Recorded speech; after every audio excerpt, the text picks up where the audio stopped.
I was diagnosed with multiple chemical sensitivities and electrohypersensitivity. And that is one of the reasons why we're doing this series, because we want people to be in the know. We want to educate the world on what is electrohypersensitivity, what's the dangers around electromagnetic frequencies, and what does that mean. I think one of the challenges that you and I face in the work we do is that if you look at something like EHS, there's a medical side to it, but there's also a psychological side to it, but there's also a electrical side to it, so it's understanding the whole electricity part of it. And that's difficult. I think, for people to make these links across boundaries, there's very few people that actually take the time to do that. You want to add anything to that? And I agree to 100%, and that's the trouble I have every day with myself.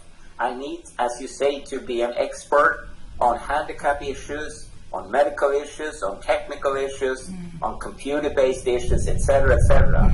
And the only real experts here are, of course, the electrohypersensitive persons themselves. Yes. I learn a lot every day just by talking to and listening to them.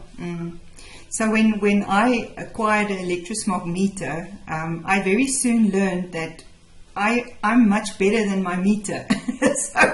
so I can, before my meter shows anything, I can tell you already.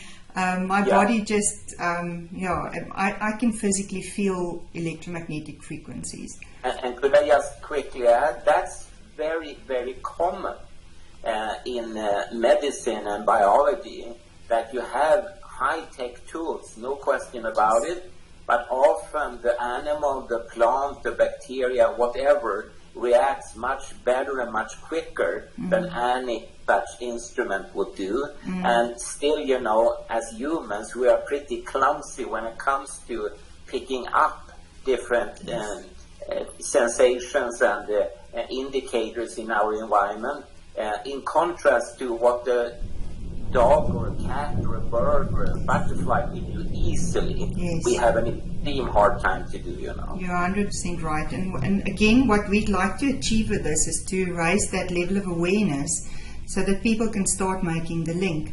I often tell people that contact me to ask me more about electrohypersensitivity and so forth. I tell them, remove yourself, put yourself in an EMF-free environment for a few days and then go back and see what happens, and just listen to your body, and then you will know. You don't need any medical test to tell you, because your body will respond accordingly. Could I add to that and say that that's a very typical description you gave. If I look here in Sweden, and the story goes back to the end of the 1970s and beginning of the 1980s, and that's exactly what people would tell me, that they had some rather diffuse reactions at their workplace, often in combination with that they had these newly introduced personal computers with computer screens, and they didn't pick up at all what was going on, but they noticed that over summer, and here in Sweden they could have like 5-6 weeks of holiday, they would become so much better. And then they came back to their job, and immediately they become worse.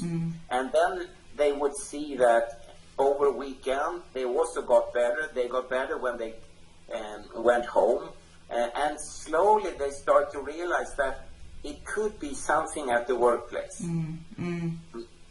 It took them often a long time to really pick out that it was something with the computer and the computer screen. And we should, of course, remind our viewers and listeners that there could be a combination also between electromagnetic fields as well as environmental chemicals. You mentioned that you are also multiple chemically sensitive, and there has been a lot of debate here in Sweden about, for instance, flame retardants that are in computers around us, in the chair and so on, everywhere.